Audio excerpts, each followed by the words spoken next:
ನಮ್ಮಲ್ಲಿ ಹಿಂದೆ ಗುರುಗಳು ಪ್ರತಿ ಊರಿಗೆ ಆಟಿ ತಿಂಗಳಲ್ಲಿ ಬರುವಂತ ಕಾರ್ಯಕ್ರಮ ಇತ್ತು. 9ನೇ ಗುರುಗಳು ಮಾಧವ ಮಂಗಳ ಇವರ ಗತಿಸಿದ ನಂತರ ನಮಗೆ ಗುರುಗಳ ಸ್ಥಾನ ತುಂಬುವವರ ಇದ್ದಿಲ್ಲ. ಮುಂದಿನ ಜನಾಂಗಕ್ಕೆ ಗುರುಗಳಂದ್ರೆ ಯಾರು ಅಂತ ಗೊತ್ತಾಗದಿರುವ ಸಂದರ್ಭದಲ್ಲಿ ಈ ಮಹಾಲಕ್ಷ್ಮಿ ಟೆಂಪಲ್ಗೆ ಅಂದ್ರೆ ದೇವಸ್ಥಾನಕ್ಕೆ ಎಲ್ಲ ಸಮಾಜದವರು ಬರ್ತಾರೆ.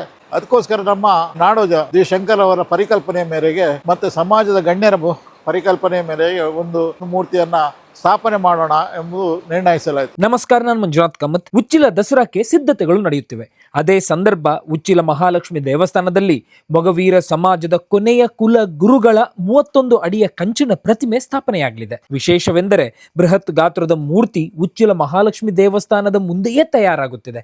ಗುರುಗಳ ಮೂರ್ತಿಯ ವಿವಿಧ ಭಾಗದ ಅಚ್ಚನ್ನ ತಯಾರಿಸಿ ಲೋಹಗಳನ್ನ ಕರಗಿಸಿ ಅಚ್ಚಿಗೆ ಎರಕ ಹೊಯ್ದು ಒಂದೊಂದೇ ಭಾಗವನ್ನ ಪಡೆದು ಗುರುಗಳ ಶಿಲ್ಪವನ್ನ ನಿರ್ಮಿಸುವ ಈ ಕಲೆ ನಿಜಕ್ಕೂ ಅದ್ಭುತ. ಬನ್ನಿ ಈ ಕುತೂಹಲ ಮತ್ತು ಅಪರೂಪದ ಮೂರ್ತಿ ತಯಾರಿಕಾ ವಿಧಾನವನ್ನ ನೋಡಿ ಬರೋಣ. ನಮ್ದು ಕ್ಯಾಸ್ಟಿಂಗ್ ಕೆಲಸ.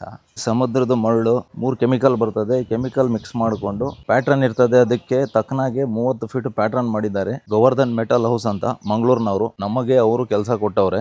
ಈ ಪ್ಯಾಟ್ರನ್ ನಾವು ಅಷ್ಟೇ ತುಂಡ ಕಟ್ ಮಾಡಿಕೊಂಡು ನಾವು ಕ್ಯಾಸ್ಟಿಂಗ್ ಮಾಡ್ತೀವಿ. ಈ ಪ್ಯಾಟ್ರನ್ ಫಸ್ಟ್ ಹಚ್ಚಿ ತಗೊಂಡು ಆಮೇಲೆ ರಿಮೂವ್ ಮಾಡ್ಕೊಂಡು ಅದು ಫೀಟ್ ಮಾಡಿ ಅದು ಫಿಲಪ್ ಮಾಡಿ ಅದು ಮೂಸೆ ಅಂತ ಇದಕ್ಕೆ ಮೆಲ್ಟಿಂಗ್ ಇದ್ರಲ್ಲಾಗುತ್ತೆ. ಇದು ಮೆಲ್ಟ್ ಆದ ನಂತರ ಆ ಫಿನಿಶಿಂಗ್ ಏನು ಮಾಡಿರ್ತೀವಿ ಅದಕ್ಕೆ ಪೋರಿಂಗ್ ಮಾಡ್ತೀವಿ. ಅದು ಕ್ಯಾಸ್ಟಿಂಗ್ ಆಗುತ್ತೆ. ಅದನ್ನು ಆದ ನಂತರ ಅದು ಫೈಲಿಂಗ್ ಆಗುತ್ತೆ.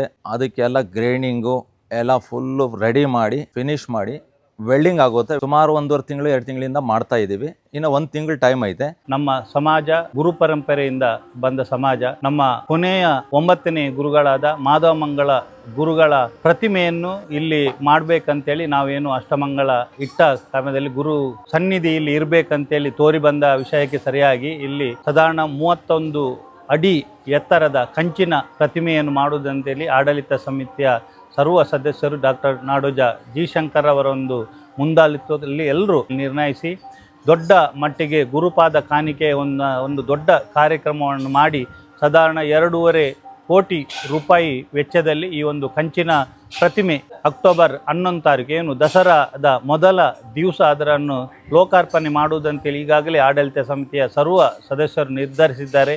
ಇದಕ್ಕೆ ಸಾಧಾರಣ 10 ಟನ್ ಕಂಚು ಬೇಕು.